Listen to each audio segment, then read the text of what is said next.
주님께서 여러분과 함께 또한 사제의 영과 함께 요한이 전한 거룩한 복음입니다. 주님 영광 받으소서. 하느님께서는 세상을 너무나 사랑하신 나머지 외아들을 내주시어 그를 믿는 사람은 누구나 멸망하지 않고 영원한 생명을 얻게 하셨다. 하느님께서 아들을 세상에 보내신 것은 세상을 심판하시려는 것이 아니라 세상이 아들을 통하여 구원을 받게 하시려는 것이다. 아들을 믿는 사람은 심판을 받지 않는다. 그러나 믿지 않는 자는 이미 심판을 받았다. 하느님의 외아들의 이름을 믿지 않았기 때문이다. 그 심판은 이러하다. 빛이 이 세상에 왔지만 사람들은 빛보다 어둠을 더 사랑하였다. 그들이 하는 일이 악하였기 때문이다. 악을 저지르는 자는 누구나 빛을 미워하고 빛으로 나아가지 않는다. 자기가 한 일이 드러나지 않게 하려는 것이다. 그러나 진리를 실천하는 이는 빛으로 나아간다. 자기가 한 일이 하느님 안에서 이루어졌음을 드러내려는 것이다. 주님의 말씀입니다. 그리스도님 참여합니다. 할렐루야. 참여 예수님 어떻게 잘들 지내고 계십니까? 이제 곧 우리가 얼굴을 맞대고 함께 미사를 봉헌할 수 있는 때가 이제 옵니다. 저도 설레고 또 여러분들 중에는 설레는 사람들도 있고 그냥 쭉 이렇게 할 걸 하는 사람 그런 사람은 없나? 어쨌든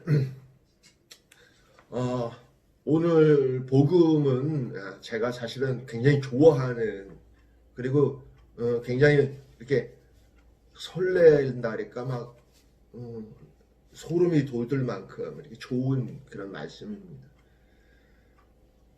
하나님께서 세상을 너무나 사랑하신 나머지 외아들을 보내주시어 그를 믿는 사람은 누구나 멸망하지 않고 영원한 생명을 얻게 하셨다.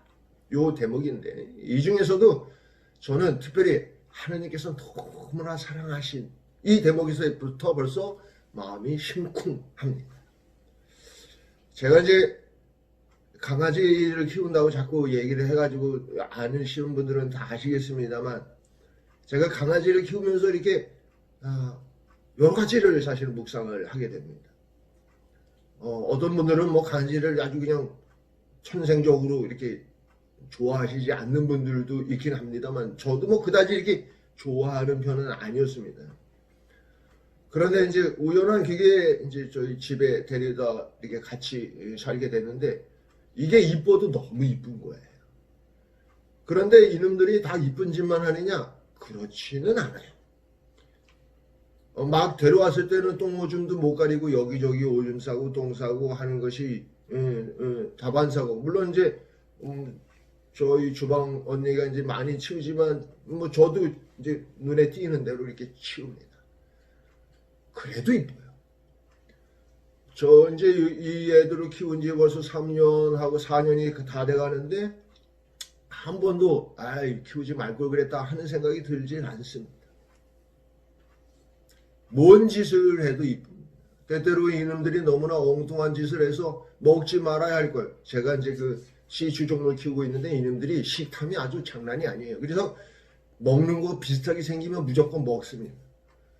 그 먹고 나면 이놈 그거 먹으면 큰일 난다. 그러면서 이제 이렇게 이렇게 해갖고 개우게 하고 이렇게 하는데 제가 이제 잔소리를 하죠. 이런 거 먹으면 너 큰일 난다. 죽을 수도 있다. 그랬는데 이놈의 이 강아지가 알아듣겠습니까? 하느님께서 우리에게 하신 말씀을 우리가 모르듯이 이놈들도 못 알아듣는 거예요. 그러니까 어떻게 같은 짓을 또 해. 그래도 또 이놈의 새끼 그러면서도 또 용서하고 또 사랑하게 되는 겁니다. 아끼게 되는 거죠. 이뻐요. 저는 그때 먼저 하느님께서도 그러시지 않을까 이런 생각이 들었습니다. 만일 제가 키우는 우리 호두까기가 제가 싫어서 이놈들이 몰래 나와갖고 성당 바깥으로 나는 자유가 원해 그러면서 나갔다 그러면 그다음부터는 어떻게 할 도리가 없겠지만은 제 안에 있는 동안은 제가 그들을 그 우리 강아지들을 그냥 이뻐하죠. 물론 이제 뭐 이 큰 놈은 안 그런데 작은 놈은 자기가 원하는 걸 자꾸 이렇게 요구하는 버릇이 있어요. 뭐 먹을 거 달라, 나가 놀아 달라. 그런데 먹을 것도 매번 줍니까? 왜 매번 주면 그냥 살만 디릭디릭 찌니까 그냥 달라 할 때 줄 때도 있고 주는 척 할 때도 있고 그렇듯이 하나님께서도 마찬가지가 아닐까 그런 생각이 들어요. 그러니까 우리가 하나님께 청원하는 것들을 하나님께서 다 안 들어주시는 것은 내가 우리 강아지한테 하듯이 그런 것일 수 있다. 뭐 이런 깨달음도 오지요. 어쨌든 제가 강아지하고 살면서 제가 뭐 딱히 무슨 뭐 식구가 있는 것도 아니고 그래서 이 애들 안에서 저는 나름 많은 어떤 그런 깨달음을 얻게 됩니다. 저는 사실은 생긴 거하고는 다르게 이렇게 속이 따뜻한 남자예요. 그런데 많은 사람들을 제가 상대하는 데 있어서 좀 부족함이 있고 그런데 이 강아지들은 좀 그렇지가 않아서 참 좋습니다. 하느님께서 이 세상을 너무나 사랑하시는 거예요. 문제는 뭐냐면 그분 안에 머물면 됩니다. 나는 하느님이 어딨냐? 그러면서 이 문 바깥을 나한테는 우리 저 주인 저거 안 되겠어. 그러면서 난 다른 주인을 찾아서 가볼 거야. 그리고서 성당문 바깥에 우리 이 호두까기가 나갔다. 얘네는 이제 그걸로 끝이에요. 인생. 아니 인생이 아니고 견생이. 우리도 마찬가지죠. 하느님 안에 머물 때 우리는 얼마나 큰 사랑을 받고 있는지를 깨달아야 합니다. 더군다나 하느님께서 너무나 사랑하셔서 외아드님을 보내주셨다고 하는데 이건 놀라운 일이에요. 마치 제가 이놈들을 너무 좋아서 내가 개가 되는 거랑 똑같은 거예요. 그리고 그만큼 사랑하신다는 거예요. 그래서 우리가 예수님을 믿고 예수님의 말씀을 믿고 예수님의 말씀을 따라서 사는 일은 어느 정도 우리가 주인의 음성을 알아듣는 일이 되기 때문입니다. 그래서 그분을 더 기쁘게 해드리고 그분을 더 이렇게 사랑할 수 있는 그런 존재가 되는 것이죠. 어쨌든 저도 그렇고 이걸 지금 보고 계신 여러분들도 그렇고 우리는 하느님의 자녀들입니다. 하느님과 함께하는 사람들입니다. 우리가 뭔 짓을 해도 하느님께서 다 이뻐해 주시고 다 치워주시고 때때로 이런 그러면 안 된다 그렇게 말씀하신다고 하더라도 우리를 이렇게 보호해 주시는 분, 우리를 사랑해 주시는 분입니다. 좋죠? 아니라고? 좋아야죠. 행복해야죠. 우리가 그 생각을 할 때마다 마치 내 지갑에 한 1억쯤 집어넣은 것처럼 뿌듯해야죠. 안 그렇습니까? 하느님께서 우리를 사랑하시고 그래서 외아드님 예수님을 보내주시고 그 예수님을 통해서 우리가 더 큰 사랑을 더 깊은 사랑을 받을 수 있는 방법을 알려주셨기 때문입니다. 지금 부활 시기를 보내는 이때 우리는 하나님의 사랑을 더욱 깊이 묵상하는 때가 아닐까 싶습니다. 하나님께서는 우리를 사랑하십니다.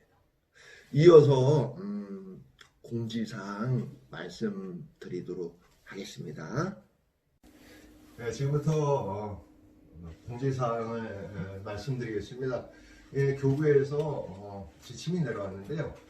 본당미사 재개 지침. 첫째, 본당미사 외 교구, 대리구, 본당 내 각종 행사 및 단체 모임은 별도의 지시가 있을 때까지는 중단한다.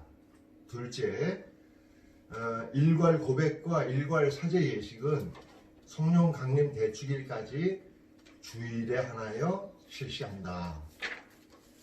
셋째는 다음과 같은 경우 교우들은 미사에 참여하지 말고 가정에서 대송을 바치거나 인터넷 또는 TV 미사를 함으로써 주일 미사 참여 의무를 대신한다.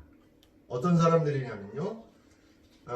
첫 번째로 영유아와 그의 부모, 그리고 기저질환자들, 노약자들, 연로한 어르신들, 그리고 청소년들, 그리고 최근 해외에서 입국한 지 2주 이내가 되는 교우들, 그리고 두 번째로는요, 전염병 확산의 우려로 인한 가족들의 반대로 미사 참석이 어려운 교우들, 그리고 세 번째로는 코로나19로 인해 미사에 참석하는 것이 심적으로 아주 큰 부담감이 되는 교우들은 안 오셔도 됩니다.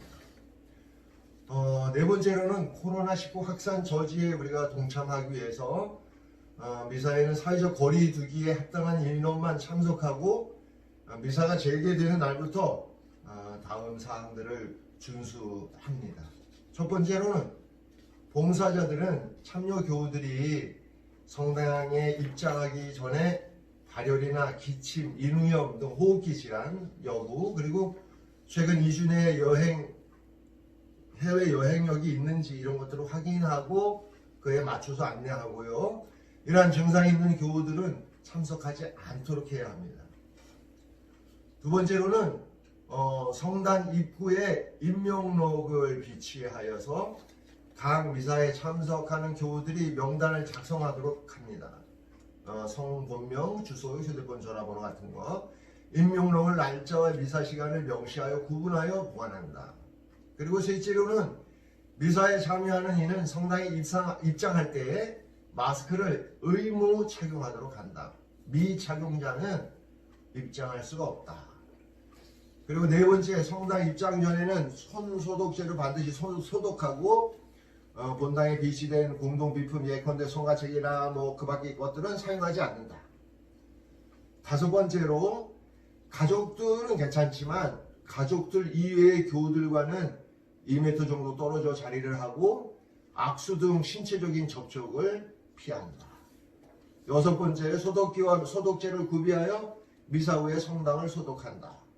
일곱 번째, 모든 예식 후에는 간식이나 차를 제공하지 않는다. 여덟 번째, 복사 없이 미사한다. 아홉 번째, 성체 분배 전에 주례자는 제단에서 그리스도의 몸을 한 번만 외치고 성체를 분배한다. 입으로 하는 영성체는 금지한다. 열 번째, 미사 중의 성가는 부르지 않는다. 이렇게 지침이 내려왔습니다. 그래서 이 지침에 맞춰서 저희 본당은 돌아오는 주일, 그러니까 4월 26일이죠.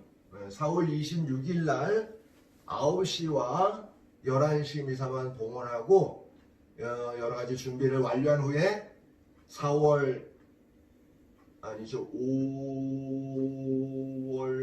2일 특전 미사부터 매일 미사를 봉헌하도록 하겠습니다. 앞서 드린 사항들을 유념하시고 또 다른 전달 사항이 있을 때까지 교구의 지침에 따르도록 하겠습니다. 그러면 우리가 다시 기쁘게 제할 그날까지 안녕.